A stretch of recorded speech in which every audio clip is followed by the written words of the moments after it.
ನಮಸ್ಕಾರ ಸ್ನೇಹಿತರೆ, Ram sir 360 YouTube ಚಾನಲ್ಗೆ ನಿಮಗೆ ಸ್ವಾಗತ.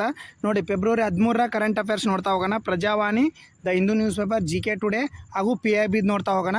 ಹಾಗಾದರೆ ಮೊದಲೇ ಕ್ವಶನ್ ಆಗಿ, ವರದಿಯ ಪ್ರಕಾರ BCCI ವರ್ಷದ ಕ್ರಿಕೆಟ್ ಪ್ರಶಸ್ತಿಗೆ ಯಾರು ಆಯ್ಕೆಯಾಗಿದ್ದಾರೆ? ನೋಡಿ, who has been selected as the BCCI cricketer of the as the report. ನೋಡಿ, ರಾಹುಲ್ ದ್ರಾವಿಡ್, ರೋಹಿತ್ ಶರ್ಮಾ, ಶುಭ್ಮನ್ ಗಿಲ್, ವಿರಾಟ್ ಕೊಹ್ಲಿ. ನೋಡಿ, ಸರಿಯಾದ ಉತ್ತರ ಬಂದ್ಬಿಟ್ಟು ಯಾವ್ದು ಸ್ನೇಹಿತರೆ? ಅದಕ್ಕೆ ಶುಭ್ಮನ್ ಗಿಲ್. ನೋಡಿ, ಸರಿಯಾದ ಉತ್ತರ ಬಂದ್ಬಿಟ್ಟು ಶುಭ್ಮನ್ ಗಿಲ್.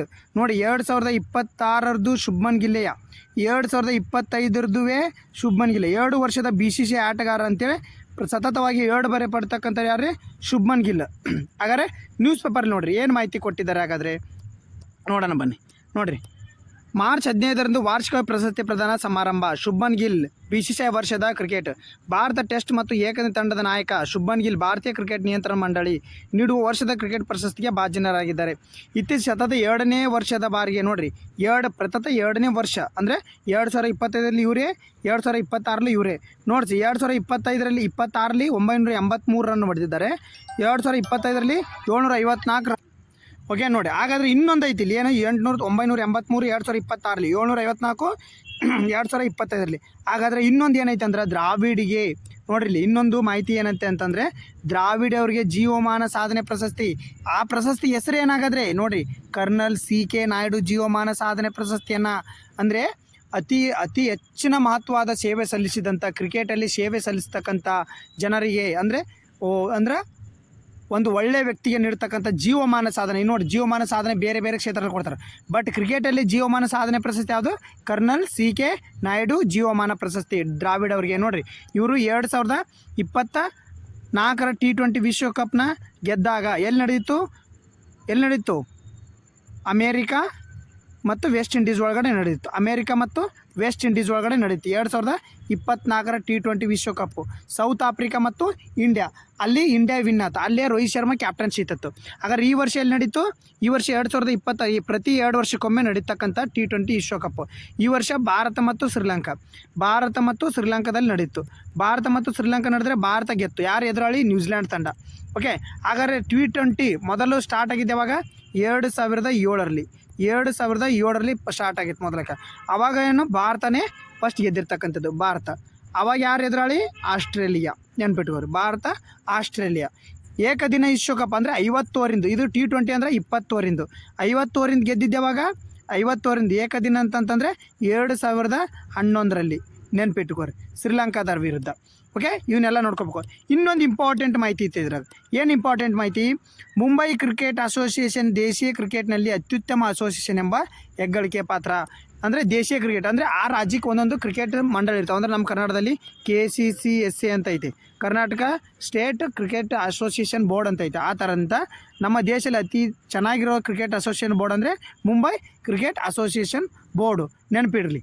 ಓಕೆ, ನೆಕ್ಸ್ಟು ಇನ್ನೊಂದು ಮಾಹಿತಿ ನೋಡೋಣ ICC ಬಗ್ಗೆ. ಹಾಗಾದರೆ ಈ BCCI ಬಗ್ಗೆ ಮಾಹಿತಿ ನೋಡೋಣ. BCCI ಅಂದರೆ ಏನು? ಇದು ಯಾವ ವರ್ಷ ಸ್ಥಾಪನೆ ಆಯಿತು? ನೋಡಿರಿ ಮಾಹಿತಿ. ನೋಡಿರಿ, BCCI ಬಗ್ಗೆ ಮಾಹಿತಿ. ಭಾರತೀಯ ಕ್ರಿಕೆಟ್ ನಿಯಂತ್ರಣ ಮಂಡಳಿ BCCI ಡಿಸೆಂಬರ್ 1928ರಲ್ಲಿ ಸ್ಥಾಪನೆ ಆಗಿರ್ತಕ್ಕಂಥದ್ದು. ಬ್ರಿಟಿಷ್ ಆಳ್ವಿಕೆ ಅವಧಿಯಲ್ಲಿ ಕ್ರಿಕೆಟ್ನಲ್ಲಿ ಬ್ರಿಟಿಷ್ ಏಕಸ್ವಾಮ್ಯವನ್ನು ಕೊನೆಗಾಣಿಸಲು ಭಾರತದ ಪ್ರಮುಖ ಆಟವನ್ನು ನಿರ್ವಹಿಸಲು ದೆಹಲಿಯ ರೋಷನಾರ್ ಕ್ಲಬ್ನಲ್ಲಿ ಆಟಗಾರರ ಗುಂಪಿನಿಂದ ಇದು ರಚಿಸಲ್ಪಟ್ಟಿತ್ತು. RNE ಗ್ರ್ಯಾಂಡ್ ಗೋವನ್ ಮೊದಲ ಅಧ್ಯಕ್ಷರಾಗಿರ್ತಕ್ಕಂಥ. ಆಂಥೋನಿ ಡಿ ಮೆಲುಕ್ ಮೊದಲ ಕಾರ್ಯದರ್ಶಿ. ಸ್ಥಾಪನೆ ನೋಡಿ ಡಿಸೆಂಬರ್ 1928. ಓಕೆ, ಕೆಲವು ಮೂಲ ಪ್ರಕಾರ ಡಿಸೆಂಬರ್ 4, 1928, ಬಟ್ ಇದನ್ನು ನೀವು ಡಿಸೆಂಬರ್ 4, 1928 ನೆನ್ಪಿಟ್ರಿ. ಪ್ರಮುಖ ವ್ಯಕ್ತಿಗಳು: RE ಗ್ರ್ಯಾಂಡ್ ಗೋವನ್ ಮೊದಲ ಅಧ್ಯಕ್ಷರು, ಆಂಥೋನಿ ಡಿ ಮೊದಲ ಕಾರ್ಯದರ್ಶಿ. ಸ್ಥಳ ಎಲ್ಲಿ? ರೋಷಂಗ್ನಾ ಕ್ಲಬ್, ದೆಹಲಿ. ಪ್ರಧಾನ ಕಚೇರಿ ಐತಿ ದೆಹಲಿ ಇರ್ತಕ್ಕಂಥದ್ದು. ಇದು ಪ್ರಧಾನ ಕಚೇರಿಯಲ್ಲಿ ಮುಂಬೈನ ವಾಂಖೇಡಿಯ. ಪ್ರಮುಖ ದಾಖಲೆ ಏನು? 1922ರಲ್ಲಿ ಭಾರತದ ಇಂಪೀರಿಯಲ್ ಕ್ರಿಕೆಟ್ ಕೌನ್ಸಿಲ್ ಈಗಿನ ICCಯನ್ನು ಸೇರಿತು. ಹಾಗಾದರೆ ICCಯನ್ನು ಯಾವಾಗ ಸೇರೈತಿದು? 1926. ICC ಏನಿರ್ತೈತಲ್ಲ ಅದು ICC ಅಂದರೆ ಇಂಟರ್ನ್ಯಾಷನಲ್ ಕ್ರಿಕೆಟ್ ಕೌನ್ಸಿಲ್ ಅಂತೇಳಿ. 1928-26 ನಮ್ಮದು ಸೇರಿತ್ತು. ಅವಾಗ ಏನಂತ ಹೆಸರಿತ್ತು? ಭಾರತ ಇಂಪೀರಿಯಲ್ ಕ್ರಿಕೆಟ್ ಕೌನ್ಸಿಲ್ ಅಂತಿತ್ತು. ನಂತರ BCCI ಆಗಿರೋದು. 1927 ಸಭೆಯ ನಂತರ ಭಾರತ ಕ್ರಿಕೆಟನ್ನು ನಿರ್ವಹಿಸಲು ಒಂದು ಏಕೈಕ ಸಂಸ್ಥೆ ಅಗತ್ಯವನ್ನು ಕಂಡುಬಂದಿತು. BCCI ರಚನೆ ದಾರಿಯನ್ನು ಮಾಡಿಕೊಡ್ತು. 1936ರಲ್ಲಿ ರಣಜಿ ಟ್ರೋಫಿಯನ್ನು ಪ್ರಾರಂಭಿಸಿತು. 1936ರಲ್ಲಿ ರಣಜಿ ಟ್ರೋಫಿ. ಇತ್ತೀಚೆಗೆ ರಣಜಿ ಟ್ರೋಫಿಯನ್ನು ಗೆದ್ದಿರ್ತಕ್ಕಂಥವ್ರು ಯಾರು? ಜಮ್ಮು ಕಾಶ್ಮೀರ. ನೆನಪಿರಲಿ. ಓಕೆ, ನೋಡಿರಿ, ಪ್ರಸ್ತುತ BCCIನ ಅಧ್ಯಕ್ಷರಾದ್ರೆ Mithun Manhas. Is the president of the ನೋಡ್ರಿ BCCI. ಈ ಪ್ರಸ್ತುತ ಇರ್ತಕ್ಕಂಥವ್ರು ಯಾರು ರೀ? ಮಿಥುನ್ ಮನ್ಹಾಸ್, ಇವರು ಪ್ರಸ್ತುತ ಪ್ರೆಸಿಡೆಂಟು. ವೈಸ್ ಪ್ರೆಸಿಡೆಂಟ್ ಯಾರಿದ್ದಾರೆ ನೋಡ್ರಿ? Rajeev Shukla vice president. Okay. Honour secretary ದೇವಿ ಸಿಕ್ಲೆ, ಜಾಯಿಂಟ್ ಸೆಕ್ರೆಟರಿ ಪ್ರಭಿಜಿತ್ ಬಾಟಾ, ಟ್ರಿಜರಿ ಯಾರು? ರಘುವನ್ ಬಾಟಾ, ಇವರೆಲ್ಲ ಬೇಕು. ಹೆಡ್ ಕೋಚ್ ಯಾರಿದ್ದಾರೆ ಈಗ? ಗೌತಮ್ ಗಂಭೀರ್, ಭಾರತಕ್ಕೆ ಗೌತಮ್ ಗಂಭೀರ್. ಓಕೆ, ಇದು ಎಲ್ಲ ನಿಮಗೆ ನೆನಪಿರಲಿ, ಯಾಕಂದ್ರೆ ಕ್ರಿಕೆಟ್ ಬಗ್ಗೆ ಭಾಳ ಕ್ವಶನ್ ಬರ್ತಾ ಇದ್ದಾವೆ, ಅದಕ್ಕೋಸ್ಕರ ಹೇಳ್ತಕ್ಕಂಥದ್ದು ಮಾಹಿತಿ. ಓಕೆ, ನೆಕ್ಸ್ಟ್ ಕ್ವಶನ್ ಹೋಗೋಣ. ನೆಕ್ಸ್ಟ್ ಕ್ವಶನ್ ಬರ್ರಿ. ಕರ್ನಾಟಕ ಯಾವ ತಾಲೂಕಿನಲ್ಲಿ ಅಪರೂಪದ ಪಟ್ಟೆ ಕತ್ತೆ ಕಿರುಬ ಸಂತಾನೋತ್ಪತ್ತಿ ವಲಯ ಇತ್ತೀಚೆಗೆ ಪತ್ತೆ ಆಗಿರ್ತಕ್ಕಂಥದ್ದು? ಎಲ್ಲಿ ಹಾಗಾದರೆ? ಆನೇಕಲ್ಲು, ಮುಂಡೂರ್ಗಿ, ನರಗುಂದ, ಶಿರಹಟ್ಟಿ. ಎಲ್ಲಿ? ಸರಿಯಾದ ಉತ್ತರ ನರಗುಂದ ನೋಡ್ರಿ. ಸರಿಯಾದ ಉತ್ತರ ಬಂದ್ಬಿಟ್ಟು ನರಗುಂದ ನೋಡ್ರಿ. ಏನು ಇದು ನ್ಯೂಸ್ ಪೇಪರ್ಲಿ ಬಂದಿರತಕ್ಕಂಥದ್ದು? ನರಗುಂದ ತಾಲೂಕಿನ ಹೊಸ ಸಂತಾನೋತ್ಪತ್ತಿ ವಲಯ ನೋಡ್ರಿ, ಸಂತಾನೋತ್ಪತ್ತಿ ವಲಯ. ಓಕೆ, ಏನಿದು ಮಾಹಿತಿ ಹಾಗಾದರೆ ನೋಡ್ರಿ. ನರಗುಂದ ತಾಲೂಕಿನ ಕಲ್ಲಾಪುರ ಗ್ರಾಮದ ಬಳಿ ತಾಲೂಕಿನ ಅಳಿವಿನಂಚಿರುವ ಐನಾವಡೆ ಕುಟುಂಬ ಸೇರಿದ ಪಟ್ಟೆ ಕತ್ತೆ ಕಿರುಬ ಗೋಚರಿಸಿದ್ದು 2 ಮರಿಗಳಿಗೆ ಜನ್ಮ ನೀಡಿದೆ. ಹೊಸ ಸಂತಾನೋತ್ಪತ್ತಿ ವಲಯ ಕಂಡಿದೆ. ಪಟ್ಟೆ ಕತ್ತೆ ಕಿರುಬ ಮರಿಗಳು ಹಳದಿ ಮಿಶ್ರಿತ ಕಂದು ಬಣ್ಣ, ಬೂದು ಬಣ್ಣ ಅಥವಾ ಬಿಳಿ ಬಣ್ಣ ತುಪ್ಪುಗಳನ್ನು ಹೊಂದಿರತಕ್ಕಂಥದ್ದು. ಓಕೆ, ಎಲ್ಲಿ ಕಂಡು ಬಂದವು? ಇತ್ತೀಚೆಗೆ ಹಾಗಾದರೆ ನರಗುಂದ ತಾಲೂಕಿನ ಕಲ್ಲಾಪುರ ಗೋಚರಿಸಿದ ಪಟ್ಟೆ ಕಿತ್ತರು 2 ಮರಿಗಳ ಇತ್ತೀಚೆಗೆ ಜನ್ಮ ನೀಡಿರ್ತಕ್ಕಂಥದ್ದು. ಓಕೆ, ಹಾಗಾದರೆ ಸ್ವಲ್ಪ ಮಾಹಿತಿ ನೋಡ್ರಿ. ಇಲ್ಲಿ ಆವಾಸ ಸ್ಥಾನ ನೋಡ್ರಿ. ಆವಾಸ ಸ್ಥಾನ ನಾಶದಿಂದ ಭಾರತದಲ್ಲಿ ಪಟ್ಟೆ ಕಿರುಬ ಸಂಖ್ಯೆ ಅಳಿವಿನಂಚಿಗೆ ಸೇರಿದೆ. ಇದು 1972ರ ಶೆಡ್ಯೂಲ್ಡ್ 1ರ ಸಂರಕ್ಷಣೆ ಪಡೆದಿದೆ. 1900 ನೋಡ್ರಿ, ಒಂದು ಮಾಹಿತಿ ಹೇಳ್ತೀನಿ ನಿಮಗೆ. ಒಂದು ಮಾಹಿತಿ ಹೇಳ್ಬೇಕಂದ್ರೆ 1971 ಶೆಡ್ಯೂಲ್ಡ್ ಏನು ಹೇಳುತ್ತಪ್ಪ ಅಂತಂತಂದರೆ, ಶೆಡ್ಯೂಲ್ಡ್ 1 ಏನು ಹೇಳುತ್ತಂದರೆ 1972 ವನ್ಯಜೀವಿ ಸಂರಕ್ಷಣಾ ಕಾಯ್ದೆ ಇದು. ಓಕೆ, ಶೆಡ್ಯೂಲ್ಡ್ 1 ಏನು ಹೇಳುತ್ತಂತಂದರೆ ಯಾವುದೇ ಪ್ರಾಣಿ ಅಥವಾ ಪಕ್ಷಿಗಳನ್ನು ಏನಾಗ್ತದೆ ಕೊಲ್ಲುವಂತಿಲ್ಲ ಅಥವಾ ಏನವನ್ನ ಬೇಟೆ ಆಡುವಂತಿಲ್ಲ, ವ್ಯಾಪಾರ ಮಾಡುವಂತಿಲ್ಲ ಅಂತ ಹೇಳುತ್ತೆ. ಬಟ್ ಇನ್ನೊಂದು ಏನು ಹೇಳುತ್ತೆ? ಮಾನವನಿಗೆ ಏನಾರು ತೊಂದರೆ ಮಾಡುತ್ತಿದ್ದರೆ, ಮಾನವನ ಜೀವನಕ್ಕೆ ತೊಂದರೆ ಮಾಡುತ್ತಿದ್ದರೆ ಅವನ ನಾವು ಕೊಲ್ಲಬಹುದು, ವಿತ್ ಪರ್ಮಿಷನ್ ಕೊಲ್ಲಬಹುದು. ಅರ್ಥ ಆಯ್ತಾ? ಇದರಲ್ಲಿ 1972ರ ಶೆಡ್ಯೂಲ್ 1ರಲ್ಲಿ ಹುಲಿ, ಚಿರತೆ ಇವನ್ನೆಲ್ಲನೂ ಸೇರಿಸಲಾಗೈತೆ. ಓಕೆ, ಅರ್ಥ ಆಯ್ತಾ? ಶೆಡ್ಯೂಲ್ 1 ಅಂತ ಏನೈತೆ. ಓಕೆ, ನೆಕ್ಸ್ಟ್ ನೋಡ್ರಿ. ಕರ್ನಾಟಕ ವಿತ್ತೀಯ ಶಿಸ್ತಿನ ಮುಂಚೂಣಿಯಲ್ಲಿರುವ ರಾಜ್ಯವೆಂದು ಗುರುತಿಸಿದ ಹಣಕಾಸು ಆರೋಗ್ಯ ಸೂಚ್ಯಾಂಕ ಪ್ರಕಟಿಸಿದ ಸಂಸ್ಥೆ ಯಾವುದು? ಅಂದರೆ ಕರ್ನಾಟಕ ವಿತ್ತೀಯ ಶಿಸ್ತಿನಲ್ಲಿ ಅಂತಂದರೆ ವಿತ್ತೀಯ ಕೊರತೆಯನ್ನು, ಅಂದರೆ ನಮ್ಮದು 3% ವಿತ್ತೀಯ ಕೊರತೆ ಇರುತ್ತೆ ರಾಜ್ಯದ್ದು. 3% ಜಾಸ್ತಿ ಆಗ್ಬಾರ್ದು, ಅಂದರೆ ನಮ್ಮದು ಗಳಿಕೆಗಿನ ಸಾಲನ ಜಾಸ್ತಿ ಇರಬಾರ್ದು. ಆಗ ಅರ್ಥ ಆಯ್ತಾ? ವಿತ್ತೀಯ ಕೊರತೆ ಮೀನ್ಸ್ ಏನಂತಂದ್ರೆ ಶಿಸ್ತು ಅಂತಂದ್ರೆ ನಮ್ಮ ಶಿಸ್ತು ಇರಬೇಕು. ಅಂದರೆ ಈಗ ನಮ್ಮ ಮನೇಲಿ 100 ರೂಪಾಯಿ ನಾವು 100 ರೂಪಾಯಿ ಗಳಿಕೆ ಮಾಡ್ತಿದ್ವಿ ಅಂದರೆ 50 ರೂಪಾಯಿ ಖರ್ಚು ಮಾಡಿದರೆ ನಡೆಯುತ್ತೆ. ನಾವು ಅದನ್ನು ಎಷ್ಟಕ್ಕೆ ಲಿಮಿಟ್ ಮಾಡ್ಕೋಬೇಕಂತಂದ್ರೆ, ಲಿಮಿಟ್ ಎಷ್ಟಕ್ಕೆ ಮಾಡ್ಕೋಬೇಕಂದ್ರೆ 30 ರೂಪಾಯಿಗೆ 30 ರೂಪಾಯಿ ಖರ್ಚಿರ್ಬೇಕು ನಮ್ಮ 100 ರೂಪಾಯಿ ದುಡಿಕೆ. ಅದು ರಾಜ್ಯಗಳು, ಅದನ್ನೇ 3% ಅಂತ ಕರಿತೀವಿ. ಯಾವ್ದು ಸರಿಯಾದ ಉತ್ತರ ನೋಡಿರಿ? ಯಾವ್ದು ಸರಿಯಾದ ಉತ್ತರ ಬಂದ್ಬಿಟ್ಟು ನೀತಿ ಆಯೋಗ ನೋಡಿ, ನೀತಿ ಆಯೋಗ. ಓಕೆ, ನೋಡಿರಿ ನ್ಯೂಸ್ ಪೇಪರ್ಲಿ ಬಂದಿರತಕ್ಕಂಥದ್ದು ನೋಡಿರಿ. ಕರ್ನಾಟಕ ಸೇರಿದಂತೆ 10 ಹಲವು, ಕರ್ನಾಟಕ ಸೇರಿದಂತೆ 10 ಹಲವು, ಒಂದು ನಿಮಿಷ,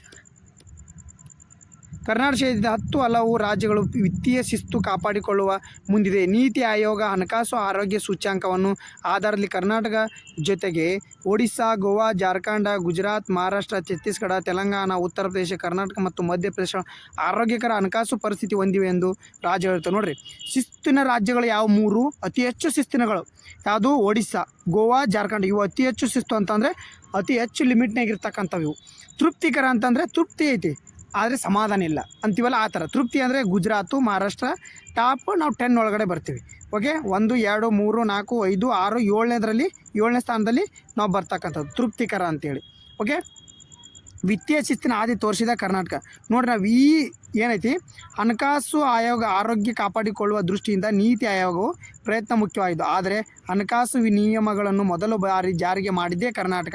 ನೋಡಿರಿ, ನಾವು ವಿತ್ತೀಯ ಕೊರತೆ ಈ ರೀತಿ ಆರೋಗ್ಯವನ್ನು ಕಾಪಾಡಿಕೊಳ್ಳೋಕೆ ನಾವು 2002ರಲ್ಲೇ ಈ ವಿತ್ತೀಯ ಕೊರತೆ ಶಿಸ್ತಿನ ನೀತಿಯನ್ನು ನಾವು ಜಾರಿಗೆ ತಂದೀವಿ 2002ರಲ್ಲಿ. ಬಟ್ ಕೇಂದ್ರ ಸರ್ಕಾರ ಅಳವಡಿಸ್ಕೊಂಡಿದ್ದು 2003ರಲ್ಲಿ, ನೆನ್ಪಿಟ್ಕೋರಿ. ಓಕೆ, ನಾವು ಕರ್ನಾಟಕದಲ್ಲಿ ಮೊದಲೇ ನೋಡಿರಿ 3%ಕ್ಕಿಂತ ಹೆಚ್ಚಿನ ಮಾಡಬಾರ್ದು. GDPಯ 3%. ನೋಡಿ, ನಮ್ಮ GDP 10 ಇತ್ತಂದ್ರೆ ನಾವು ಅದರ ವಿತ್ತೀಯ ಕೊರತೆ 3 ಇರಬೇಕು, 3 ರೂಪಾಯಿ ಇರಬೇಕು. ಅಂದರೆ 10 ರೂಪಾಯಿ ನಮ್ಮ GDP ಇತ್ತಂದ್ರೆ 3 ರೂಪಾಯಿ ನಮ್ಮ ಖರ್ಚು ವಿತ್ತೀಯ ಕೊರತೆ ಆಗಬಾರ್ದು. ಅದೇ 3%, GDPಯ 3%. ಅರ್ಥ ಆಯ್ತಾ?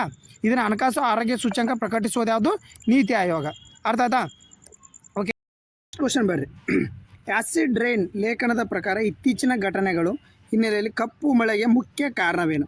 ನೋಡಿರಿ ಆ್ಯಸಿಡ್ ರೇನ್ ಆಲ್ರೆಡಿ ನಾನು ಹಿಂದಿಲ್ಲಿ ಸೈನ್ಸ್ ಚಾಪ್ಟರ್ ಹೇಳುವಾಗ ಹೇಳಿದ್ದೀನಿ. ಆ್ಯಸಿಡ್ ರೇನ್ ಏನು ಜ್ವಾಲಾಮುಖಿ ಸ್ಫೋಟ, ತೈಲ ಬಾವಿಗಳ ಬೆಂಕಿ ಅಥವಾ ಕೈಗಾರಿಕಾ ಮಾಲಿನ್ಯದ ಹೊಗೆ ಮತ್ತು ಮಸಿ, ಪರಮಾಣು ವಿಕಿರಣ, ನೈಸರ್ಗಿಕ ಆವಿಕರಣ. ನೋಡಿರಿ ಆ್ಯಸಿಡ್ ರೇನ್ ಅಂದ್ರೆ ಆಲ್ರೆಡಿ SDA-HKದ ಕ್ವಶನ್ ಆಗೈತಿ. SDA-HK 708 ಪೋಸ್ಟ್ ಒಳಗಡೆ ಆ್ಯಸಿಡ್ ರೇನ್ ಅಥವಾ ಶುದ್ಧ ಮಳೆ ಬಗ್ಗೆ ಕ್ಲಾಸ್ ಆಗಿರ್ತಕ್ಕಂಥದ್ದು ಅಲ್ಲಿ ನಾನು ಸೈನ್ಸ್ ಕ್ಲಾಸ್ ಹೇಳುವಾಗ ಹೇಳಿದ್ದೀನಿ. ಓಕೆ, ಆ್ಯಸಿಡ್ ರೇನ್ ಅಂತಂದ್ರೆ ಇದಕ್ಕೆ ಸರಿಯಾದ ಉತ್ತರ ಬಂದ್ಬಿಟ್ಟು ಆ್ಯಸಿಡ್ ರೇನ್ ಅಂತ ನೋಡಿರಿ, ತೈಲ ಬಾವಿಗಳ ಬೆಂಕಿ ಅಥವಾ ಕೈಗಾರಿಕಾ ಮಾಲಿನ್ಯ ಹೊಗೆ ಮತ್ತು ಮಸೆ. ಹಾಗಾದ್ರೆ ಇದು ರೇನ್ ಅರ್ಥಪ್ಪ ಹಾಗಾದ್ರೆ ಕಪ್ಪು ಮಳೆ, ಕಪ್ಪು ಮೋಡ ಅಂತ ಕರೀತಾರೆ. ಏನಿದು ಆ್ಯಸಿಡ್ ರೇನ್ ಹಾಗಾದರೆ ನೋಡ್ಕೊರಿ. ಆ್ಯಸಿಡ್ ಕಪ್ಪು ಮಳೆ ಅಂದ್ರೇನು? ಆ್ಯಸಿಡ್ ರೇನ್ ಅಂದರೆ ಕಪ್ಪು ಮಳೆ ಅಂದರೆ ಮಸಿ, ಬೂದಿ, ಎಣ್ಣೆ ಹನಿಗಳು ಅಥವಾ ಕೈಗಾರಿಕಾ ಮಾಲಿನ್ಯಕಾರಕ ಕಪ್ಪು ಕಣಗಳಿಂದ ಕಲುಷಿತಗೊಂಡ ಮಳೆ ಅಂದರೆ ಇದಕ್ಕೆ ಅರ್ಥ ನೋಡ್ರಿ. ಈ ಕಣಗಳು ಕಲುಷಿತ ಗಾಳಿಯ ಮೂಲಕ ಬೀಳುವಾಗ ಮಳೆ ಹನಿಗಳೊಂದಿಗೆ ಬೆರೆತು ಮಳೆಗೆ ಗಾಢ ಬಣ್ಣ ಅಥವಾ ಎಣ್ಣೆಯುಕ್ತ ನೋಟವನ್ನು ನೀಡುತ್ತವೆ. ಇದನ್ನು ಆ್ಯಸಿಡ್ ರೇನ್ ಅಥವಾ ಆಮ್ಲ ಮಳೆ ಅಂತ ಕರೀತಾರೆ. ಈಗ ಆಲ್ರೆಡಿ ಆಮ್ಲ ಮಳೆ ಅಂದರೆ ನಾನು ನಿಮ್ಗೆ ಆಲ್ರೆಡಿ ಹೇಳಿದ್ದೀನಿ. ಆಮ್ಲ ಮಳೆ ಅಂದರೆ ಏನು? ಗಂಧಕದ ನೋಡಿರಿ, ಸೋಡಿಯಮ್ಮು, ಒಂದು ನಿಮಿಷ, ಸೋಡಿಯಮ್ಮು ನೋಡಿರಿ NO2 ಪ್ಲಸ್ SO2 ಇವು ಎರಡು ಮೇನ್ ಇರ್ತಾವೆ ಅದ್ರೊಳಗೆ ಆಮ್ಲ ಮಳೆಗೊಳಗೆ. ಈಗೇನು ಆ್ಯಸಿಡ್ ರೈನು ಕಪ್ಪು ಮೋಡ ಏನಂತ ಐತಲ್ಲ, ಇದು ಏನಂತಂದ್ರೆ ಇರಾನ್ನೊಳಗೆ ಇತ್ತೀಚೆಗೆ ಆಗಿರ್ತಕ್ಕಂಥದ್ದು. ಅಂದರೆ ಈ ಹೊಗೆ ಬಾಂಬಿಂಗ್ ಮಾಡ್ತಾ ಇದ್ದಾರಲ್ಲ ಇರಾನ್ ಮೇಲೆ, ಅಮೇರಿಕ ಮತ್ತು ಇಸ್ರೇಲ್ ಬಾಂಬಿಂಗ್ ಮಾಡ್ತಿದ್ದಾರೆ.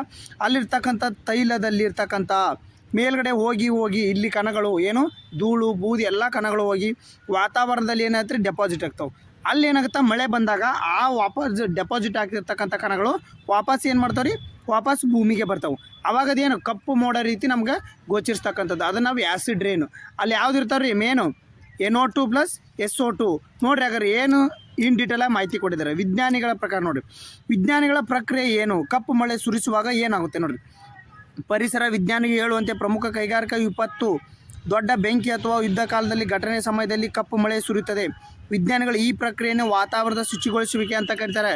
ಅಂತಂದರೆ ವಾತಾವರಣದ ಶುಚಿಗೊಳಿಸುವಿಕೆ ಅಂದ್ರೆ ಈ ಭೂಮಿಲಿಂದ ಮೇಲ್ಗಡೆ ಹೋಗಿ ಡೆಪಾಸಿಟ್ ಆಗಿರ್ತವೆ ಎಲ್ಲ ಧೂಳಿನ ಕಣಗಳು, ಎಲ್ಲ ಮಾಲಿನ್ಯಕಾರಕ ವಸ್ತುಗಳು, ಅನಿಲಗಳು ಎಲ್ಲ ಹೋಗಿ ಡೆಪಾಸಿಟ್. ಮಳೆ ಆದಾಗ ಏನಾಗುತ್ತೆ ರೀ, ಮಳೆಯಿಂದ ಮೇಲ್ಗಡೆಯಿಂದ ಮತ್ತೆ ಭೂಮಿಗೆ ಬರ್ತಕ್ಕಂಥದ್ದು. ಅವಾಗ ಏನಾಗುತ್ತೆ ರೀ, ವಾತಾವರಣ ಕ್ಲೀನ್ ಆಗುತ್ತೆ. ಬಟ್ ಇಲ್ಲಿ ಮಣ್ಣಿನ ಮಾಲಿನ್ಯ ಆಗ್ತಕ್ಕಂಥದ್ದು, ಓಕೆ, ಭೂಮಿಯಲ್ಲಿರ್ತಕ್ಕಂಥ ಸಾಯಿಲ್ ಮಾಲಿನ್ಯ ಆಗ್ತಕ್ಕಂಥದ್ದು, ನೀರಿನ ಮಾಲಿನ್ಯ ಉಂಟಾಗುತ್ತೆ. ಬಟ್ ವಾತಾವರಣ ಶುಚಿಗೊಳ್ತಕ್ಕಂಥದ್ದು ಇಲ್ಲಿ ಕೆಲಸ ಆಗುತ್ತೆ. ಎಕ್ಸಾಂಪಲ್ ನೋಡಿರಿ ನಾವು ಕಾರನ್ನು ಓಡಿಸ್ತಾ ಇರ್ತೀವಿ, ಗ್ಲಾಸ್ ಮೇಲೆ ಇರ್ತೈತೆ, ಗ್ಲಾಸ್ ಮೇಲೆ ಧೂಳು ಎಲ್ಲನೂ ಬಂದು ಕುಂತಿರ್ತಾವೆ ರೋಡ್ ಮೇಲೆ. ಏನೋ ವೈಪರ್ ಹಾಕಿ ನಾವು ಅದನ್ನು ಕ್ಲೀನ್ ಮಾಡ್ತೀವಿ. ಆ ಥರ ಮಳೆ ಬಂದಾಗ ಅದು ಏನಾಗುತ್ತೆ, ಕಪ್ಪು ಮೋಡ ಅಂತ ರೀತಿಯಾಗಿ ಜೋಡಿಸ್ತಕ್ಕಂಥದ್ದು. ಇಲ್ಲಿ ಆಮ್ಲ ಮಳೆ ಅಂದರೆ ಏನು ನೋಡ್ಕೊರಿ ಸ್ವಲ್ಪ. ಆಮ್ಲ ಮಳೆಗೆ ಮುಖ್ಯ ಕಾರಣಗಳೇನಾಗಾದರೆ, ಆಮ್ಲ ಮಳೆಗೆ ಮುಖ್ಯ ಕಾರಣ ನೋಡಿ, ಗಂಧಕದ ಡೈಆಕ್ಸೈಡ್, ಸಾರಜನಕದ ಡೈಆಕ್ಸೈಡ್, ಹೈಡ್ರೋಕಾರ್ಬನ್, ಪಾಲಿಸೈಕ್ಲಿಕ್ ಹೈಡ್ರೋಕಾರ್ಬನ್, ಇವು ಗಂಧಕ ನೋಡ್ರಿ. ಇವೆಲ್ಲ ಕಪ್ಪು ಮಳೆಗೆ ಕಾರಣ ಆಗ್ತಕ್ಕಂಥವು. ಕಪ್ಪು ಮಳೆಯಿಂದ ಏನೇನು ಉಂಟಾಗುತ್ತೆ ರೀ ಸಮಸ್ಯೆಗಳು? ಮಣ್ಣಿನ ಮಾಲಿನ್ಯತೆ, ಕೃಷಿ ಭೂಮಿ ಮಾಲಿನ್ಯ, ಸರೋವರಗಳ ನದಿಗಳ ಜಲಾಂತರ ಮಾಲಿನ್ಯ, ಸಸ್ಯವರ್ಗದ ಹಾನಿ, ಬೆಳೆ ಹಾನಿ, ಜೀವ ವೈವಿಧ್ಯದ ನಾಶ. ನೋಡ್ರಿ ಅರ್ತಕ್ಕಂಥದ್ದು ಕಪ್ಪು ಮಳೆ ಉಂಟಾಗೋದು ದೊಡ್ಡ ತೈಲ ಬೆಂಕಿ ಅಥವಾ ಸಂಸ್ಕರಣ ಸ್ಫೋಟಗಳು, ದಟ್ಟವಾದ ಹೊಗೆಯನ್ನು ಉಂಟು ಮಾಡುವ ಕಾಡ್ಗಿಚ್ಚುಗಳು, ಕೈಗಾರಿಕೆ ಮಾಲಿನ್ಯ ಘಟಕಗಳು, ಜ್ವಾಲಾಮುಖಿಗಳಿಂದ ಏನಾಗುತ್ತೆ ಹೋಗಿ ವಾತಾವರಣದಾಗ ಡೆಪಾಸಿಟ್ ಆಗುತ್ತೆ. ಹಾಗಾದರೆ ಆರೋಗ್ಯದ ಮೇಲೆ ಏನು ಪರಿಣಾಮ ಬೀರುತ್ತೆ? ಉಸಿರಾಟ ತೊಂದರೆ ಕಾಯಿಲೆಗಳು ಬರ್ತವೆ, ಚರ್ಮ ಮತ್ತು ಕಣ್ಣು ಕಿರಿಕಿರಿ ಅಂತ ಕಾಯಿಲೆಗಳು ಬರ್ತವೆ. ದೀರ್ಘಕಾಲೀನ ಆರೋಗ್ಯ ಸಮಸ್ಯೆ ಅಂದರೆ ಕ್ಯಾನ್ಸರ್, ಏನು ಉಸಿರಾಟ ಕಾಯಿಲೆಗಳು, ಓಕೆ, ಮಳೆ ಮತ್ತು ಮಣ್ಣು ಬೆಳೆಗಳು ಎಲ್ಲವೂ ನಾಶ ಆಗ್ತಕ್ಕಂಥದ್ದು. ಓಕೆ, ಇದು ನಾವೇನಂತ ಕರಿತೀವಿ, ಕಪ್ಪು ಮಳೆ ಅಂತ ಕರಿತೀವಿ. ಕಪ್ಪು ಮಳೆ means acid rain. SDA-HK question ಪೇಪರ್ದಲ್ಲಿ ಆಗಿರ್ತಕ್ಕಂಥದ್ದು. ಶುದ್ಧ ಮಳೆಯಲ್ಲಿ ಎಷ್ಟು ಇರ್ತೈತೆ ರೀ? ಹಾಗಾದರೆ ಶುದ್ಧ ಮಳೆಯಲ್ಲಿ pH ಎಷ್ಟು ಇರ್ತೈತಿ? 5.6 ಇರ್ತೈತಿ ಶುದ್ಧ ಮಳೆಯಲ್ಲಿ. ನೆನ್ಪಿಟ್ಟುವರಿ, ಶುದ್ಧ ಮಳೆ ನೀರಿನ pH 5.6 ಇರ್ತಕ್ಕಂಥದ್ದು. ಓಕೆ, ನೆಕ್ಸ್ಟ್ ಕ್ವಶನ್ ನೋಡೋಣ. ಓಕೆ ನೋಡಿರಿ, next question GK today question. ಅಪರೂಪದ ವಲಸೆ ಹಕ್ಕಿ ನೀಲಿ ಫ್ಲೈ ಕ್ಯಾಚರ್ ಇತ್ತೀಚೆಗೆ ಯಾವ ರಾಜ್ಯದಲ್ಲಿ ಕಾಣಿಸಿಕೊಂಡಿರ್ತಕ್ಕಂಥದ್ದು? ಯಾವ ರಾಜ್ಯದಲ್ಲಿ ಕಾಣಿಸ್ಕೊಂಡೈತಿ ಇತ್ತೀಚೆಗೆ? ನೋಡಿರಿ ಸರಿಯಾದ ಉತ್ತರ ಬಂದ್ಬಿಟ್ಟು ಗುಜರಾತ್. ನೋಡಿರಿ ಗುಜರಾತ್ನಲ್ಲಿ ಕಾಣಿಸ್ಕೊಂಡೈತಿ. ಹಾಗಾದರೆ ಇದನ್ನ ವಿವರಣೆಯನ್ನು ನೋಡ್ತಾ ಹೋಗೋಣ. ಇತ್ತೀಚೆಗೆ ಗುಜರಾತ್ ಪಾವಗಡ ಬೆಟ್ಟಗಳಲ್ಲಿ ನೀಲಿ ಬಿಳಿ ನೊಣ ಹಿಡಿಯುವ ಹಕ್ಕಿ ರೂಪದ ದೃಶ್ಯ ವರದಿಯಾಗಿರ್ತಕ್ಕಂಥದ್ದು. ಎಲ್ಲಿ? ಗುಜರಾತ್ನ ಪಾವಗಡ ಬೆಟ್ಟಲ್ಲಿ. ಇದು ಹಳೆ ಪ್ರಪಂಚದ ನೋಂದಣಿ ಹಿಡಿಯುವ ಹಕ್ಕಿ ಕುಟುಂಬವಾದ ಮಸ್ಕಿ ಕ್ಯಾಪಿಡೆಗೆ ಸೇರಿದ ಸಣ್ಣ ವಲಸೆ ಆಡು ಹಕ್ಕಿ ಆಗಿರ್ತಕ್ಕಂಥದ್ದು. ಅಂದರೆ ವಲಸೆ ಹಕ್ಕಿ ಆಗಿರ್ತಕ್ಕಂಥದ್ದು. ಕಾಡು ಹಕ್ಕಿ ಅಂದರೆ ವಲಸೆ ಹಕ್ಕಿ. ಇದು ಮುಖ್ಯವಾಗಿ ಜಪಾನ್, ಇದ್ರ ಹ್ಯಾಬಿಟೆಂಟ್ ನೋಡಿರಿ ಜಪಾನ್, ಓಕೆ, ಜಪಾನು, ಕೊರಿಯಾ, ಈಶಾನ್ಯ ಚೀನಾ ಮತ್ತು ರಷ್ಯಾದ ದೂರ ಪೂರ್ವದಲ್ಲಿ ಸಂತಾನೋತ್ಪತ್ತಿ ಮಾಡ್ತದೆ. ಎಲ್ರಿದು ಇದು ಮುಖ್ಯವಾಗಿ ಪೂರ್ವದ ಏಷ್ಯಾ. ಪೂರ್ವ ಅಂದರೆ ಜಪಾನು, ಕೊರಿಯಾ, ಚೀನಾ, ರಷ್ಯಾ ಇವೆಲ್ಲ ಪೂರ್ವ ಏಷ್ಯಾಗಳು. ಓಕೆ, ಚಳಿಗಾಲದಲ್ಲಿ ಇದು ಆಗ್ನೇಯ ಏಷ್ಯಾ ಕಡೆಗೆ ಅಂದರೆ ಭಾರತದ ಕಡೆಗೆ, ಈ ಕಡೆಯಿಂದ ಈ ಕಡೆಗೆ ನಮ್ಮ ಭಾರತ ಕಡೆಗೆ ಬರ್ತಕ್ಕಂಥದ್ದು. ಯಾವಾಗ ಆಗ್ನೇಯದ ಚಳಿಗಾಲದಲ್ಲಿ ವಿಯೆಟ್ನಾಂ, ಕಾಂಬೋಡಿಯಾ, ಥೈಲ್ಯಾಂಡು, ಸುಮತ್ರಾ, ಬೋರ್ನಿಯಾ ವಲಸೆ ಕಡೆ ಬರ್ತಕ್ಕಂಥದ್ದು. ಪೂರ್ವದಿಂದ ಆಗ್ನೇಯ ಕಡೆಗೆ ಬರ್ತಕ್ಕಂಥದ್ದು. ಇದು ಸುಮಾರು 1200 ಕಿಲೋಮೀಟರ್ವರೆಗೆ ಅರಣ್ಯ ತಗ್ಗು ಪ್ರದೇಶಗಳ ಸಬ್ ಮೌಂಟೇನ್ ಕಾಡುಗಳು, ಟೈಗಾ ಇಳಿಜಾರುಗಳು ಮತ್ತು ಆದ್ಯತೆ ನೀಡುತ್ತದೆ. ಪೊದೆಗಳು ಮತ್ತು ತೋಟಗಳಲ್ಲಿರುವಲ್ಲಿ ಕಂಡು ಬರ್ತೈತೆ. ಎಲ್ಲಿ 1200 ಮೀಟರ್ ಅರಣ್ಯ ತಗ್ಗು ಪ್ರದೇಶ ಅಂದರೆ ಆಳವಾದ ತಗ್ಗು ಪ್ರದೇಶಗಳಿರ್ತಾವಲ್ಲ ಬೆಟ್ಟದಲ್ಲಿ, ಅಲ್ಲಿ ಕಂಡು ಬರ್ತಕ್ಕಂಥ ಪಕ್ಷಿ ಇದೆ. ಅಂದರೆ ಇದು ಶುಷ್ಕ ವಾತಾವರಣದಲ್ಲಿ ಅಂದರೆ ತಂಪು ವಾತಾವರಣದಲ್ಲಿ ಜೀವಿಸ್ತಕ್ಕಂಥ ಜೀವಿ. International union for conservation of nature red ಲಿಸ್ಟ್ನಲ್ಲಿ ಸಂರಕ್ಷಣಾ ಸ್ಥಿತಿಯಲ್ಲಿ ಕನಿಷ್ಠ ಕಾಳಜಿಯಲ್ಲಿ ಹೊಂದಿರತಕ್ಕಂಥ IUCN ಪಟ್ಟಿಯಲ್ಲಿ ಎಷ್ಟಿದ್ರಿ ಕನಿಷ್ಠ ಕಾಳಜಿಯಲ್ಲಿ ಹೊಂದಿರತಕ್ಕಂಥದ್ದು ಪಟ್ಟಿಯಲ್ಲಿ ಬರ್ತಕ್ಕಂಥದ್ದು IUCNಲ್ಲಿ. ಓಕೆ, ನೆಕ್ಸ್ಟ್ ಕ್ವಶನ್ ಬರ್ರಿ, GK ಟುಡೇ ಕ್ವಶನ್ ನೋಡಿರಿ. ಕೇಂದ್ರ ಕೈಗಾರಿಕಾ ಭದ್ರತಾ ಪಡೆ CISF ಯಾವ ಸಚಿವಾಲಯದಡಿ ಕಾರ್ಯನಿರ್ವಹಿಸುತ್ತದೆ? ನೋಡಿರಿ, ಇದು ಇತ್ತೀಚೆಗೆ ಎದಕ್ಕೆ ನ್ಯೂಸಲ್ಲಿ ಐತೆ ಅಂತಂದರೆ ಮಾರ್ಚ್ 11 ಓಕೆ, ಮಾರ್ಚ್ 11ರಂದು ಒಂದು ನಿಮಿಷ ನೋಡಿರಿ, ಮಾರ್ಚ್ 10ರಂದು CISF ಸಂಸ್ಥಾಪನಾ ದಿನ ಮಾರ್ಚ್ 10. ಅದಕ್ಕೋಸ್ಕರ GK ಟುಡೇಲಿ ನ್ಯೂಸಲ್ಲಿ ಇರ್ತಕ್ಕಂಥದ್ದು. ಏನು ನ್ಯೂಸಲ್ಲಿ ಐತೆ ಹಾಗಾದ್ರೆ ಇದು ನೋಡಿರಿ, ಯಾವ ಸಚಿವಾಲಯದಲ್ಲಿ ಕೆಲಸ ನಿರ್ವಹಿಸುತ್ತೆ ಅಂದರೆ ಗೃಹ ವ್ಯವಹಾರಗಳ ಸಚಿವಾಲಯದಲ್ಲಿ ಕೆಲಸ ನಿರ್ವಹಿಸ್ತಕ್ಕಂಥದ್ದು ಕೇಂದ್ರ CISF ಬಗ್ಗೆ ನೋಡ್ಕೊಡ್ರಿ. ಇಲ್ಲಿ ನೋಡಿರಿ, ಪ್ರಮುಖ ರಾಷ್ಟ್ರೀಯ ಮೂಲ ಸೌಕರ್ಯಗಳ ರಕ್ಷಿಸುವಲ್ಲಿ ತನ್ನ ಪಾತ್ರವನ್ನು ಗುರುತಿಸುವ ಭಾರತದ ಮಾರ್ಚ್ 10ರಂದು ಕೇಂದ್ರ ಕೈಗಾರಿಕಾ ಭದ್ರತಾ ಪಡೆ CISF ಸ್ಥಾಪನಾ ದಿನವನ್ನು ಆಚರಿಸ್ತಕ್ಕಂಥದ್ದು. ಕೇಂದ್ರ ಕೈಗಾರಿಕಾ ಭದ್ರತಾ ಪಡೆ ಯಾವ ಸಚಿವಾಲಯದಡಿ ಕೆಲಸ ನಿರ್ವಹಿಸುತ್ತೆ? ಗೃಹ ವ್ಯವಹಾರ ಸಚಿವಾಲಯದಡಿ ಕಾರ್ಯನಿರ್ವಹಿಸ್ತಕ್ಕಂಥದ್ದು.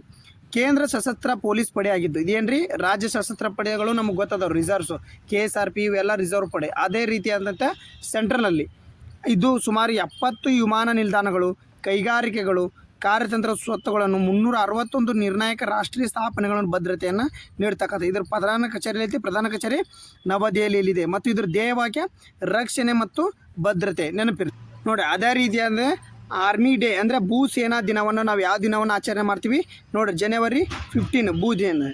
ಓಕೆ, ಅದೇ ರೀತಿ ಏರ್ಫೋರ್ಸ್ ಡೇ ಅಕ್ಟೋಬರ್ 8.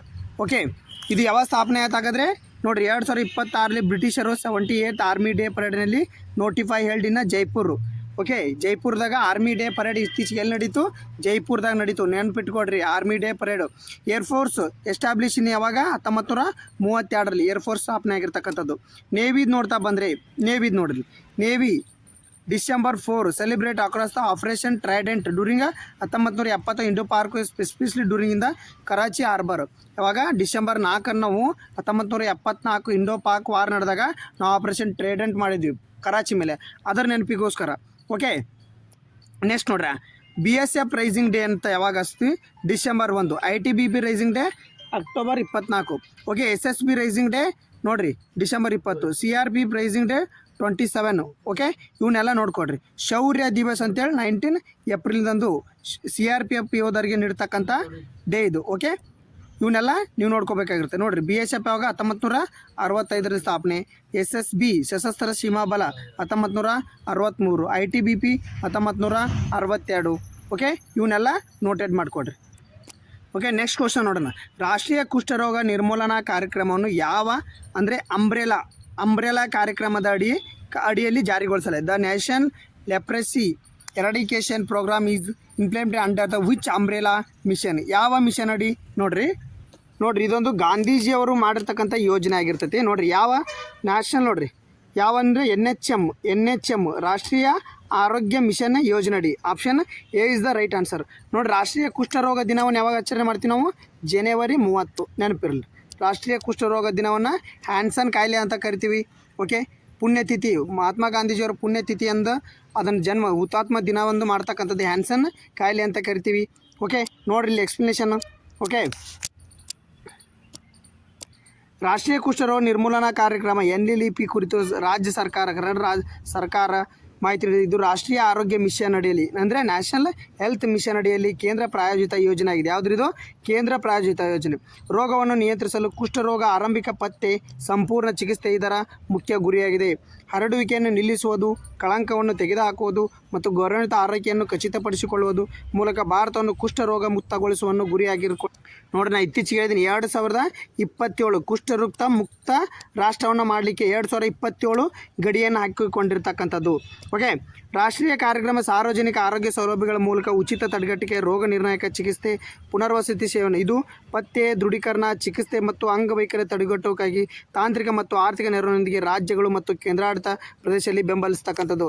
ಹಂಗಾರೆ ಕುಷ್ಠರೋಗ ನಿರ್ಮೂಲನಾ ವರ್ಷವನ್ನು ಯಾವಾಗ 2027 ಗುರಿ ಹಾಕಿಕೊಂಡಿರ್ತಕ್ಕಂಥದ್ದು ನೆನಪಿರಲಿ. ಮಲೇರಿಯಾ ಬಂದ್ಬಿಟ್ಟು 2030. ಇವನ್ನೆರಡು ನೆನಪಿಟ್ಕೋರಿ. ಓಕೆ, ನೆಕ್ಸ್ಟ್ ಕ್ವಶನ್ ಬರ್ರಿ. ಇತ್ತೀಚೆಗೆ ಸುದ್ದಿಯಲ್ಲಿ ಕಾಣಿಸಿಕೊಂಡ ರೂಪರ್ಕುಂಡ ಸರೋವರ ಯಾವ ರಾಜ್ಯದಲ್ಲಿದೆ? ನೋಡಿರಿ, ರೂಪರ್ಕುಂಡ ಸರೋವರ ಇತ್ತೀಚೆಗೆ ನ್ಯೂಸಲ್ಲಿ ಐತೆ. ಅದಕ್ಕೆ ಯಾವ ರಾಜ್ಯದಲ್ಲಿ ಐತೆ ಹಾಗಾದರೆ? ನೋಡಿರಿ, ಯಾವುದು? ಉತ್ತರಾಖಂಡ್ ರಾಜ್ಯದಲ್ಲಿ ಇರ್ತಕ್ಕಂಥದ್ದು. ಆಪ್ಷನ್ ಡಿ, ಉತ್ತರಾಖಂಡ್ ರಾಜ್ಯದಲ್ಲಿ ಇರ್ತಕ್ಕಂಥದ್ದು. ಓಕೆ, ನೋಡಿರಿ ಹಾಗಾದ್ರೆ ಏನು ಮಾಹಿತಿ ಇರ್ತಕ್ಕಂಥದ್ದು. ಅಸ್ಥಿಪಂಜರ ಸರೋವರ ಎಂದು ಜನಪ್ರಿಯವಾಗಿ ಕರೆಯಲ್ಪಡುವ ರೂಪಕೊಂಡ ಸರೋವರ ಒಂದು ಸಣ್ಣ ಹಿಮನದಿ ಸರೋವರ ಆಗಿದ್ದು ಅದರ ಸುತ್ತಲೂ ಕಂಡುಬರುವ ನೂರಾರು ಮಾನವ ಅಸ್ಥಿಪಂಜರಗಳಿಗೆ ಹೆಸರುವಾಸಿಯಾಗಿರ್ತಕ್ಕಂಥದ್ದು. ಅಸ್ಥಿಪಂಜರ ಸರೋವರ ಅಂತ ಕರಿತಾರೆ ನೋಡ್ರಿ. ಇದು ಉತ್ತರಾಖಂಡದ ತ್ರಿಶೂಲ ಪರ್ವತದ ಬುಡದ ಬಳಿ ಗರ್ವಾಲ್ ಹಿಮಾಲಯದಲ್ಲಿ 5023 ಮೀಟರ್ ಎತ್ತರದಲ್ಲಿದೆ. ಈ ಸರೋವರವು ಕೇವಲ 130 ಅಡಿ ಅಗಲವಿದ್ದು ವರ್ಷದ ಬಹುಪಾಲು ಹೆಪ್ಪುಗಟ್ಟಿರ್ತದೆ. ನೋಡ್ರಿ, ವರ್ಷದ ಬಹುಪಾಲು ಗಟ್ಟಿರುತ್ತೆ. ಮಂಜುಗಡ್ಡೆ ಕರಗಿದಾಗ ಅಸ್ಥಿಪಂಜರಗಳು ಬಹಿರಂಗಪಡಿಸುತ್ತದೆ. ನೋಡ್ರಿ, ಅಸ್ಥಿಪಂಜರ ಅಂತ ಕರಿತಾರಂತ್ರಿ. ಇಲ್ಲಿ ಆಲ್ಮೋಸ್ಟ್ ಅಸ್ಥಿಪಂಜರನೇ ಕಾಣಿಸ್ತಕ್ಕಂಥದ್ದು. ಅಸ್ಥಿಪಂಜರಗಳು ಮೊದಲು 1942ರಲ್ಲಿ ಬ್ರಿಟಿಷ್ ಅರಣ್ಯ ರೇಂಜರ್ ಗಮನಿಸಿದರು. ರೇಡಿಯೋ ಕಾರ್ಬನ್ ಡೇಟಿಂಗ್ ಮತ್ತು DNA ವಿಶ್ಲೇಷಕರು ಬಳಸಿಕೊಂಡು ವೈಜ್ಞಾನಿಕ ಅಧ್ಯಯನಗಳನ್ನು 300ಕ್ಕೂ ಹೆಚ್ಚು ವ್ಯಕ್ತಿಗಳು ಕಂಡುಬಂದಿದ್ದಾರೆ. 300ಕ್ಕೂ ಹೆಚ್ಚು ವ್ಯಕ್ತಿಗಳ ಅಸ್ಥಿಪಂಜರ ಕಂಡಿರ್ತಕ್ಕಂಥದ್ದು. ಇದು ರೀಸೆಂಟ್ ನ್ಯೂಸಲ್ಲಿ ಇರ್ತಕ್ಕಂಥ. ಅಂದರೆ ಈಗ ಹೆಪ್ಪುಗಟ್ಟಿದ್ದು ಏನಾಗೈತೆ ರೀ, ಈಗ ಹೆಪ್ಪುಗಟ್ಟಿರ್ತಕ್ಕಂಥದ್ದು, ಹೆಪ್ಪುಗಟ್ಟಿ ಏನಾಗೈತೆ ರೀ, ಕರಗಿರ್ತೈತೆ ಅದು ಈಗ ಬೇಸಿಗೆಯಲ್ಲಿ. ಅದಕ್ಕೋಸ್ಕರ ಅಲ್ಲಿ ಏನೈತಿ, ಮೂಳೆಗಳು ಕಂಡಿರ್ತಕ್ಕಂಥದ್ದು. ಅದಕ್ಕೋಸ್ಕರ ಮೂಳೆ ಸರೋವರ ಅಂತೇಳಿ ಕಾಣ್ತಕ್ಕಂಥದ್ದು. ಓಕೆ, ಅರ್ಥ ಆಯ್ತಾ? ನೆಕ್ಸ್ಟ್ ಕ್ವಶನ್ ಬರ್ರಿ. ಇತ್ತೀಚೆಗೆ ಕಾಣಿಸ್ಕೊಂಡ ಬ್ಯಾಸ್ಕಿಲ್ ಸೇತುವೆ ಎಂದರೇನು? ಬ್ಯಾಸ್ಕಿಲ್ ಸೇತುವೆ ಅಂದ್ರೇನು ನೋಡಿರಿ. ಬ್ಯಾಸ್ಕಿಲ್ ಸೇತುವೆ ಇದು ಎದಕ್ಕೆ important? Option A, B, C, D. ಯಾವ್ದು ಸರಿಯಾದ ಉತ್ತರ ಅಂತಂದರೆ ಸರಿಯಾದ ಉತ್ತರ ಆಪ್ಷನ್ B. ಅಂದರೆ ಈಗ ನೋಡಿರಿ, ಹಡಗುಗಳು ಕೆಳಗೆ ಹಾದು ಹೋಗಲು ಅವಕಾಶ ಮಾಡಿಕೊಡುವ ಎತ್ತರಿಸಬಹುದಾದ ಸೇತುವೆ. ಈಗ ನೋಡಿರಿ, ಇಂಗ್ಲೆಂಡ್ ಒಳಗಡೆ ಐತಲ್ಲ, ಇಂಗ್ಲೆಂಡ್ ಒಳಗಡೆ ದ ಗ್ರೇಟ್ ಇಂಗ್ಲೆಂಡ್ ಒಳಗಡೆ ಐತೆ ನೋಡಿರಿ. ಇಂಗ್ಲೆಂಡ್ ಒಳಗಡೆ ಹಡಗುಗಳು ಬುಡಕಾಶೆ ಹೋಗ್ತಾ ಅವಾಗ ಸೇತುವೆ ರೋಡ್ ಎತ್ತುಕೊಳ್ತಕ್ಕಂಥದ್ದು. ಅದನ್ನೇ ನಮ್ಮ ಇಂಡಿಯಾದಲ್ಲಿ ಮಾಡ್ತಕ್ಕಂಥದ್ದು. ಹಡಗುಗಳು ಕೆಳಗೆ ಹಾದು ಹೋಗಲು ಅವಕಾಶ ಮಾಡಿಕೊಡುವ ಎತ್ತರಿಸಬಹುದಾದ ಸೇತುವೆ. ಇದನ್ನು ಬ್ಯಾಸಿಲ್ ಸೇತುವೆಗಳು ಭಾಳ ಇಂಪಾರ್ಟೆಂಟು, ನೆನ್ಪಿಟ್ಕೋಬೇಕು. GK ಟುಡೇ ಕ್ವಶನ್ ಇದು. ಶ್ಯಾಮ್ ಪ್ರಸಾದ್ ಮುಖರ್ಜಿ ಬಂದರಿನಲ್ಲಿರುವ ಯಾವುದ್ರಿ? ಶ್ಯಾಮ್ ಪ್ರಸಾದ್ ಮುಖರ್ಜಿ ಬಂದರಿನಲ್ಲಿರುವ ಬ್ಯಾಸ್ಕಿಲ್ ಸೇತುವೆ ನವೀಕರಿಸಲು ಕೇಂದ್ರ ಸರ್ಕಾರ ಅಂದರೆ ಇತ್ತೀಚೆಗೆ ನವೀಕರಿಸಲು ಒಂದು ಯೋಜನೆಯನ್ನು ಹಾಕ್ಕೊಂಡಿರ್ತಕ್ಕಂಥದ್ದು. ಓಕೆ, ಅದು ಯೋಜನೆ ನೋಡಿರಿ 117.54 ಕೋಟಿ ಯೋಜನೆ ಅನುಮೋದನೆ ನೀಡಿದೆ. ಬ್ಯಾಸ್ಕಿಲ್ ಸೇತುವೆ ಹಡಗುಗಳು ಮತ್ತು ದೋಣಿಗಳ ಹಾದು ಹೋಗಲು ಮೇಲಕ್ಕೆ ಎತ್ತುವ ಚಲಿಸಬಲ್ಲುವ ಸೇತುವೆ ಆಗಿರ್ತಕ್ಕಂಥದ್ದು. ಇದನ್ನು ಲಿಫ್ಟಿಂಗ್ ಸೇತುವೆ ಅಥವಾ ಡ್ಯಾಮ್ ಬ್ರಿಡ್ಜ್ ಎಂದು ಕರೆಯುತ್ತಾರೆ. ಇದು ಸ್ಕ್ಯಾನ್ ಅಥವಾ ಲೀಫ್ ಎಂದು ಕರೆಯಲ್ಪಡುವ ಸೇತುವೆಯನ್ನು ಚಲಿಸಬಲ್ಲ ಭಾಗವನ್ನು ಸಮತೋಲನಗೊಳಿಸುವ ಕೌಂಟರ್ ವೇಟ್ ವ್ಯವಸ್ಥೆಯನ್ನು ಬಳಸಿಕೊಂಡು ಕಾರ್ಯನಿರ್ವಹಿಸುತ್ತದೆ. ಕೌಂಟರ್ ವೇಟ್ ಸಾಮಾನ್ಯವಾಗಿ ಲಿಫ್ಟ್ಗಿಂತ ಭಾರವಾಗಿರುತ್ತದೆ, ಎತ್ತುವಿಕೆ ಸುಲಭಗೊಳಿಸುತ್ತದೆ ಮತ್ತು ಶಕ್ತಿಯ ಬಳಕೆ ಕಡಿಮೆ ಇರುತ್ತದೆ. ಈ ಸೇತುವೆ ಏಕ ಅಥವಾ 2 ಎಲೆಗಳನ್ನು ಹೊಂದಿರುವ, ಅಂದರೆ ಈ ಕಡೆ ಒಂದು ಈ ಸೇತುವೆ, ಈ ಕಡೆ ಒಂದು ಎಲೆ, ಈ ಕಡೆ ಒಂದು ಎಲೆ, ಈ ಎಲೆ ಮೇಲೆತ್ತಿ ಈ ಕಡೆ ಎತ್ತೆ, ಈ ಮೇಲೆ ಈ ಕಡೆ ಎತ್ತೆ, ಹಿಂಗೆ ಹಡಗುಗಳು ಆಚೆ ಹೋಗ್ತಕ್ಕಂಥದ್ದು. ಕೇಬಲ್ಗಳು ಪರಸ್ಪರ ಮತ್ತು ಪುಲ್ಲಿಗಳ ಯಾಂತ್ರಿಕ ಪ್ರಯೋಜನವನ್ನು ಸೃಷ್ಟಿಸುತ್ತವೆ. ಹೆಚ್ಚಿನ ಅಥವಾ ಕಡಿಮೆ ಮಾಡಲು ಅಗತ್ಯವಿರುವ ಬಲವನ್ನು ಕಡಿಮೆ ಮಾಡುತ್ತದೆ. ಓಕೆ, ನೆಕ್ಸ್ಟ್ ನೋಡ್ರಿ, ಇಲ್ಲೇ ಇದನ್ನು ನೀವು ಏನು ಮಾಡಬೇಕು, ಈ ಕ್ವಶನಿಗೆ ಕಮೆಂಟ್ ಮೂಲಕ ಆನ್ಸರ್ ಮಾಡಬೇಕು. ಓಕೆ, ಏನಿದು ನೋಡಿರಿ, ಕೆಳಗಿನ ಯಾವ ಸಂಯುಕ್ತ ಪರ್ಯಾಪ್ತ ಅನ್ಸ್ಯಾಚುರೇಟೆಡ್ ಕಾರ್ಬನ್ ಆಗಿದೆ? ಅಂದರೆ ಪರ್ಯಾಪ್ತ ಅಪರ್ಯಾಪ್ತ ಪಾಠ ನಿಮ್ಮ ಕಾರ್ಬನ್ನ ಸಂಯುಕ್ತಗಳು ಚಾಪ್ಟರ್ ಹೇಳಿ ಸೈನ್ಸು 36ನೇ ವಿಡಿಯೋದೊಳಗಡೆ ಹೇಳಿ. ಆ ವಿಡಿಯೋ ನೋಡಿಬಿಟ್ಟು ನೀವು ಈ ಪ್ರಶ್ನೆಗೆ ಕಮೆಂಟ್ ಮೂಲಕ ಆನ್ಸರ್ ಮಾಡಿ. ಓಕೆ, ಧನ್ಯವಾದಗಳು.